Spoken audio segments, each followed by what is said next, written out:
Hey guys, today I'm going to share with you my experience with the VX5000 Steamer. I've had my steamer for about 2 years now, and if you're planning to buy one for yourself, make sure to watch this video until the end to know what are the things to watch out for so that you avoid unnecessary repair costs and downtime, which can hurt your sales and profits. Hey everyone, it's Ryan here from Mobile Detailing Secrets, where you'll find valuable information on mobile detailing and how to grow and be successful in this business. If you're new to my channel, make sure to subscribe and click the bell and get regular updates that will help you through your journey. So let's jump into it.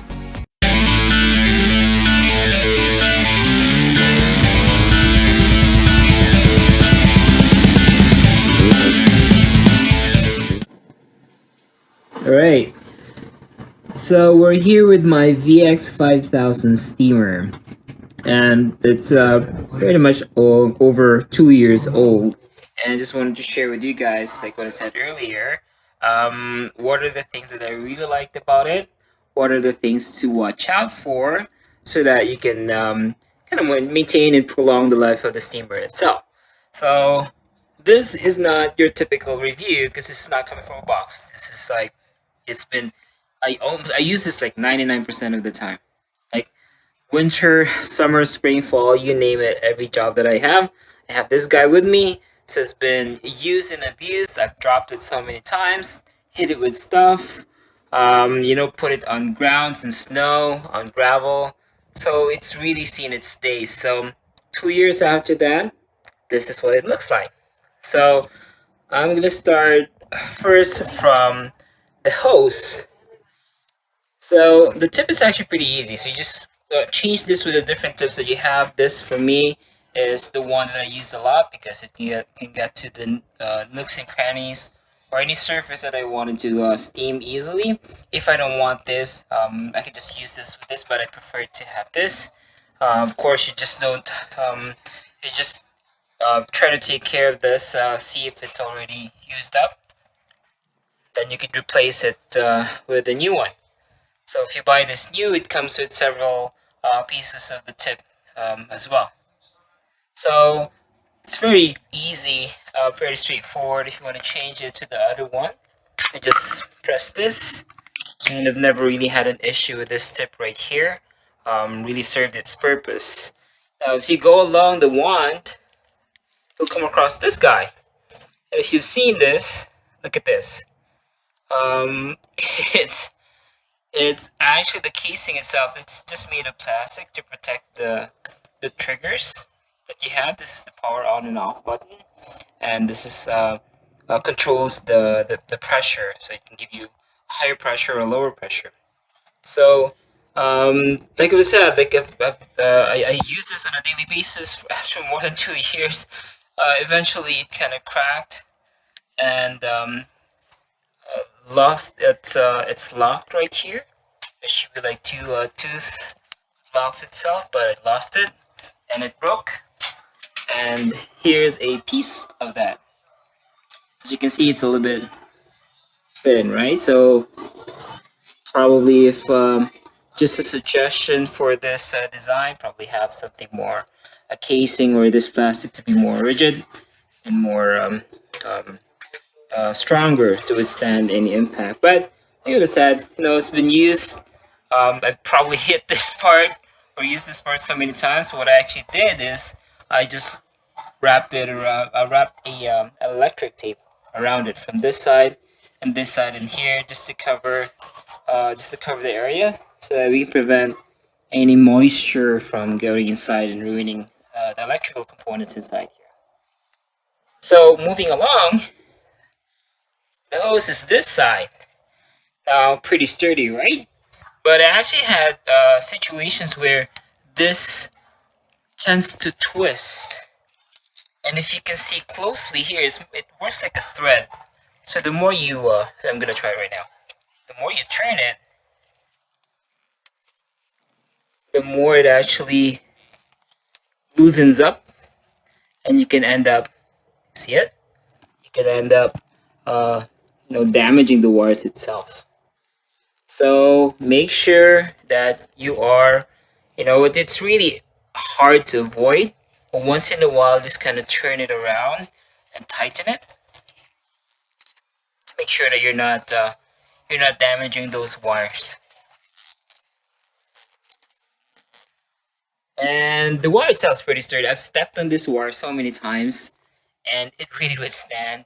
It's really a great design for um it's built to last. Very strong. But the hose doesn't have any issue. This is really good. I'm really happy with this.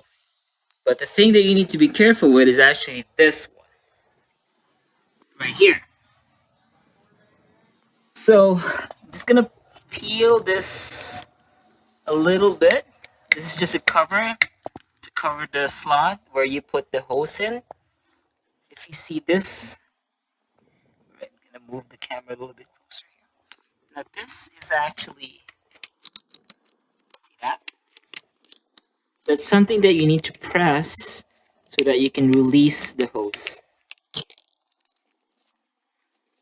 So to bring it in, you just kind of push it back until you hear that clicking sound. But in my time, and this is like way before when I had this steamer new, I tend to pull it doing more of that upward downward motion. And what that does inside is actually damages all those connections, right? So the steam, the electrical connection, the contact points, it actually damages that until you until you reach a point where you don't have any more contact, and then the steam is not gonna work. I actually bought one more hose because of that, and of course it was my fault because I wasn't removing it properly. So the way you remove it is actually just, you know, when you push it in to connect the hose to the steamer, press it forward, is rather than wiggle it down and up, you just slowly and tenderly push it straight out. So push this and then just straight out. And that should do the trick. So again, stop. No, don't wiggle it too hard, because that's really sensitive right there. And probably the hose is gonna cost you a couple $100s. Right, next up is the switches. Right, so these are the switches. This is the steam. Oh, sorry, this is your power, and this is your steam, and this is your hot water. So a little bit dirty here. I'm just gonna wipe some of the dirt out. Yes. So the thing that you need to be careful with is actually water can seep inside these. So on the side, water can go inside. And then underneath that are again electrical components and contact points that they can tend to rust actually and damage the switch itself. So I actually bought this one, this particular switch, the power switch.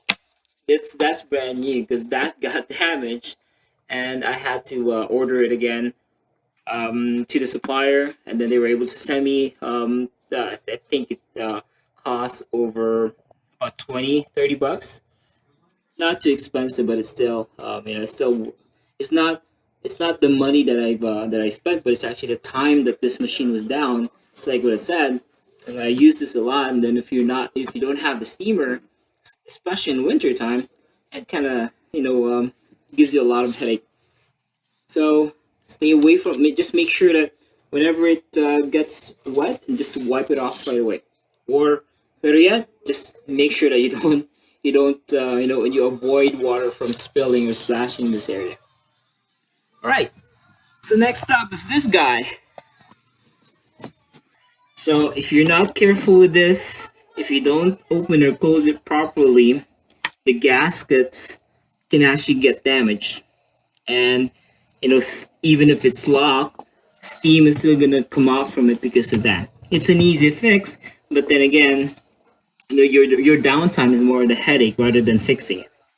One more design that I would probably suggest is those wires that has that built-in clasp or clamp, because this one doesn't. So a lot of times, once I'm done with the job, once I loop it, I just kind of wrapped it around the other wires to make it stable.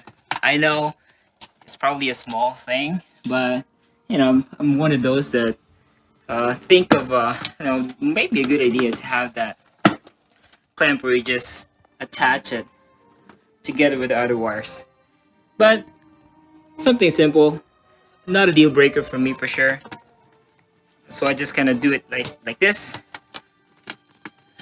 and it's good to go.